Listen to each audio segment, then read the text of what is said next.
Brandon Muse, Cannabis News. Give you guys a little update on what I'm working on right now.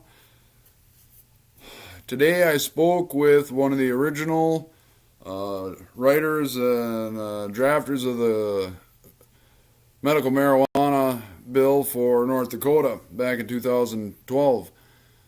We discussed a few things. He's on board. His health is failing, so he doesn't know how active he's going to be in the whole process. I'm going to help him out with what I can on information for his health problems concerning cannabis oil treatments and all the studies that have been done. He seems really open to that information and that. I'll hopefully be able to get you his name and the names of other state representatives to contact for this push we're going to start to reintroduce this legislation into North Dakota. I am currently working on getting a hold of Dave Schwartz, the guy that was in charge of the North Dakotans for Compassionate Care and that whole debacle that went down with the signature gathering last time, the petition to get the bill on the ballot that year. And so far, no word from him, but everybody I've talked to about him pretty much is telling me the same story. And I think what we're going to do is distance ourselves from the name North Dakotans for Compassionate Care because of his involvement with that. And like I said, I'm still finding out more information on that, so I don't want to get too much into that or too negative about it. We're going to focus on the positive here. We're going to get together a group banner for everybody, for us to be recognized as in North Dakota for this initiative, which is medicinal cannabis law reform at minimal. Hemp cannabis should be completely legalized because of its curative benefits, textile, clothing, food, you name it. 80 to 90% of petroleum-based products will be ridded from the world if hemp's legalized. Hemp cannabis is legalized.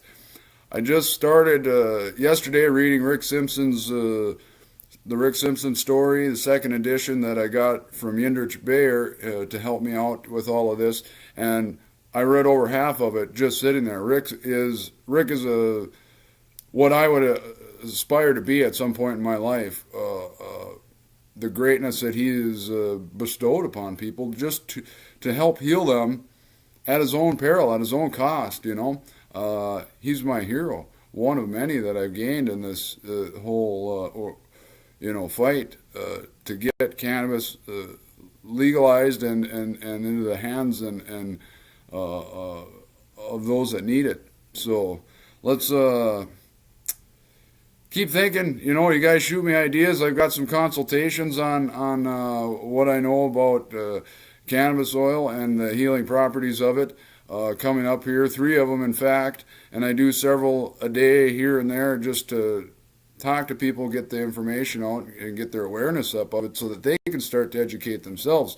I'll try to get a couple links on here with some pertinent information, but keep up with my page on Facebook, and that's I try to keep that pretty up to date with everything that seems of relevance, in all of this, so that you guys can educate yourselves. I'm hoping to get on some more public stuff, this benefit work we're going to try doing, and getting some more TV or radio time in on this. But right now it's just bolstering public, participation in it, because we're going to need a lot of help. There's only me and Patty Mary right now in Fargo that I know of, and that's all I can find for North Dakota. So I know a lot of people are behind me and behind what we're doing, but it's more than just me. So it's going to take everybody, a collective effort, and we'll get it done.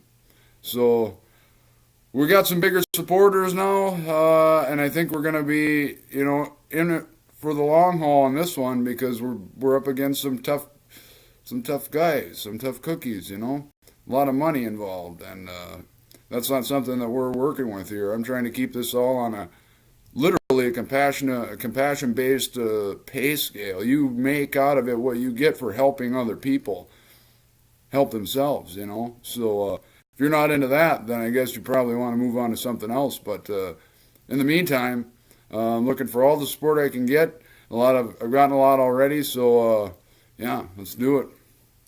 Fearless.